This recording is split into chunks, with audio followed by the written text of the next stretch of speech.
Hey everybody, what is going on? My name is Raven and welcome back to my channel. Now today we're going to be talking about SeaWorld and especially the killer whale known as Tilikum. Now this is based on information I've gathered all over the internet as well as the documentary known as Blackfish. For those of you who have never seen Blackfish and the horrors of it do not bother you, I would definitely recommend checking it out because it is informative, and while of course SeaWorld is always going to defend itself, that is just what they do, it kind of puts a different perspective on captive animals. Now Tilikum was captured in Iceland in 1983. About a year later he was transferred to Sealand of the Pacific in British Columbia. Okay, so when he was there, he started off being trained by other killer whales. Now, I believe at the time he was the only male there and all the rest are females. However, when he would make a mistake, both him and the orca training him would not get food. They would be starved because he made a mistake. So what ended up happening was he got abused by the other whales, which is very horrible to think about. So they ended up raking him. Now what raking means is that they took their teeth along his body and created like scratches. The fact that they did that to him probably started the downhill spiral for Tilikum. When they shut down, and they shut down because he killed one of their workers who was training to be in Olympics for swimming. The poor girl, I guess he may or may not have been the one to initiate the tragedy. However, him and the other whales involved were pulling her underwater, keeping her there, kind of harassing the poor girl until she did drown. Her name was Kelty Byrne, 21-year-old, and she was a marine biology student. I do hope that she rests in peace. And then, in 1992, he was transferred to SeaWorld in Orlando, Florida. Okay? Now, as soon as he was there, he was so much bigger than the other whales. Again, he was the only male and all the rest were females. He was that much bigger that they would bully him. Because, believe it or not, you guys, orca society is based off of the matriarchs. So the matriarchs kind of run everything. They are in the middle. They stay with the children and all that, the calves. On the outside of that is all the males, okay? That is just how they run. There is nothing wrong with that, but that's just how their society works. Now, it is said that animals in captivity suffer a psychosis. So what happens is, because orcas normally get to swim hundreds of miles a day, are confined to a small pool. That is a comparison. The big wide ocean where their homeland is, to a tiny pool. And the other part of that is, the pool is not filled with seawater. It was filled with chemicals. Now, that is based on past trainers that have said that in interviews and from Blackfish, things like that. And they have also been told, while they're in the water with the orcas, that you have to, use this solution on your eyes and you have to protect them for 7 days or whatever it was.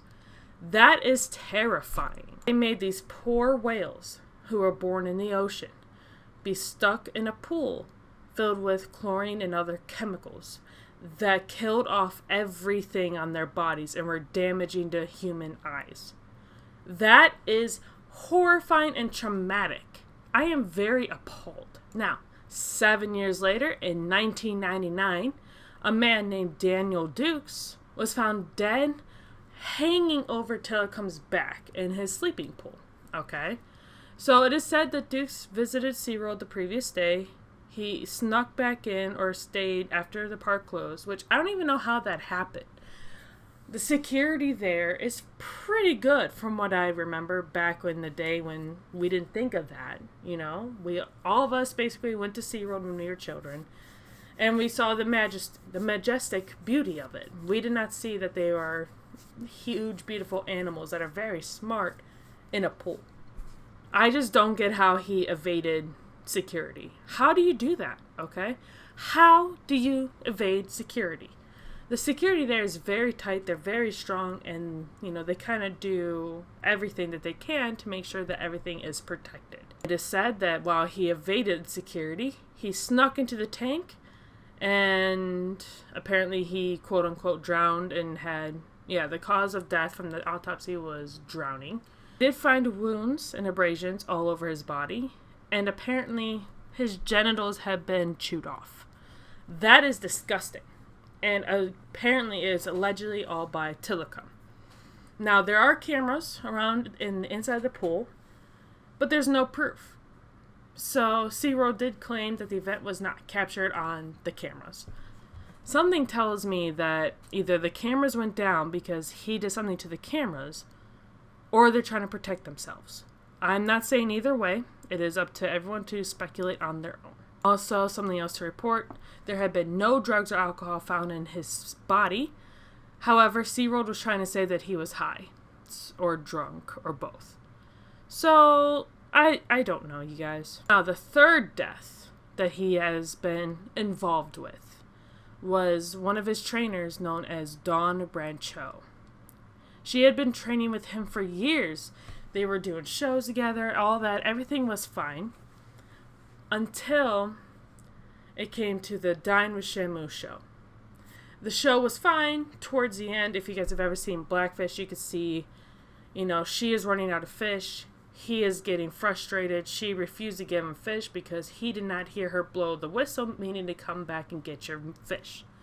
He didn't hear that, so she did not give him food for that. However, I do think he should have gotten it because he did do it beautifully. So, just my thought. Now, at the end, during the post-show routine, they do something of like a bonding thing where the trainer kind of gets, towards the beginning of the pool in the water, and they have a bonding moment.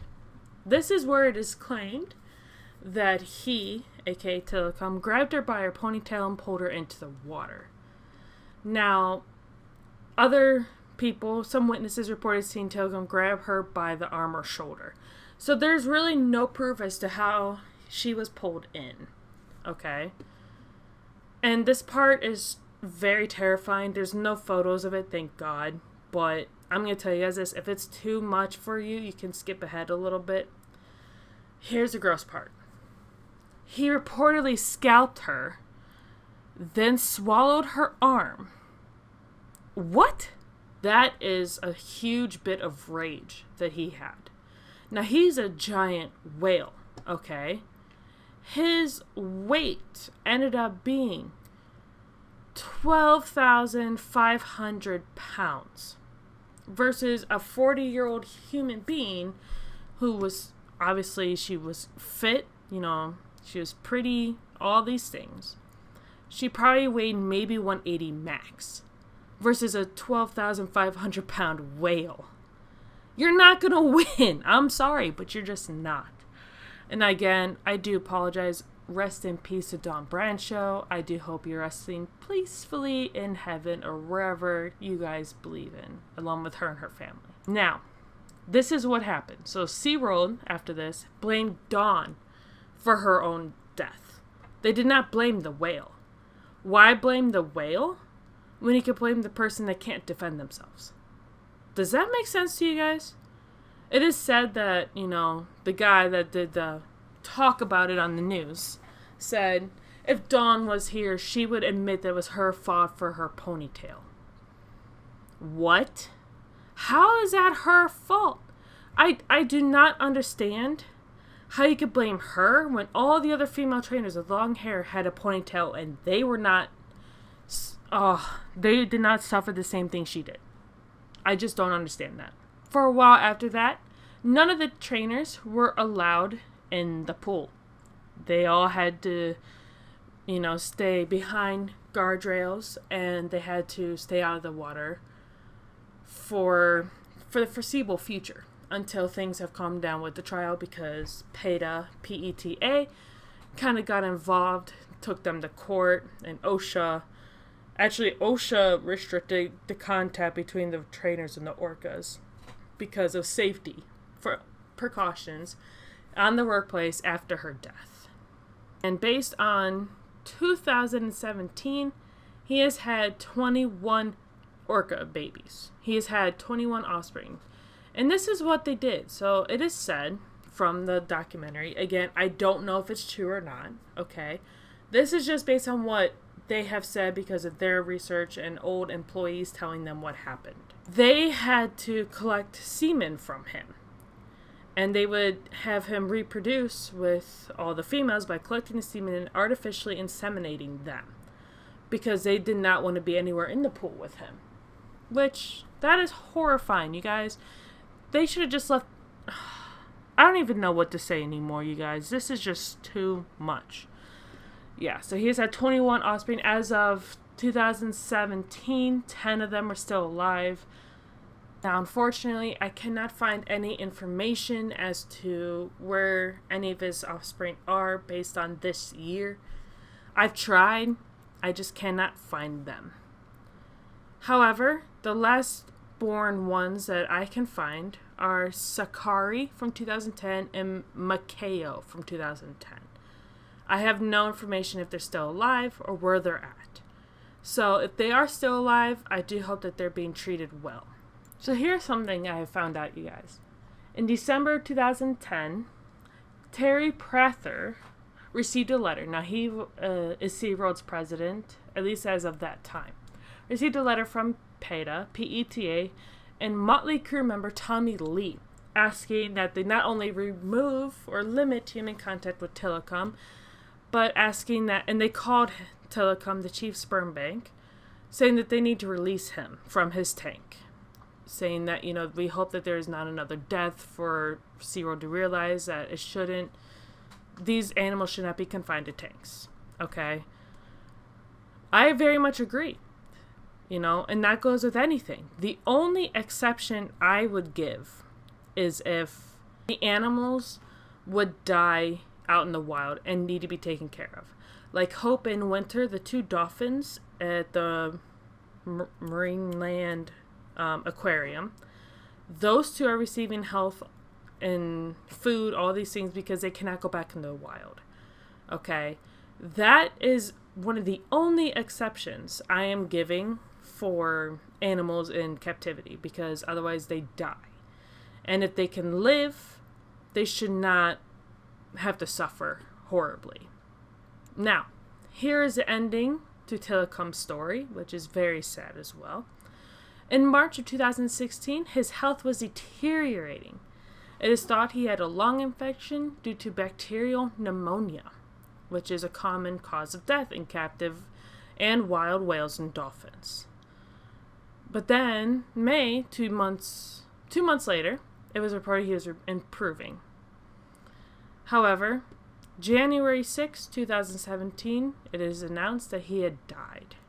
Cause of death was reported as a bacterial infection he was suffering. This is very sad. However, he is not the only animal in captivity to attack trainers.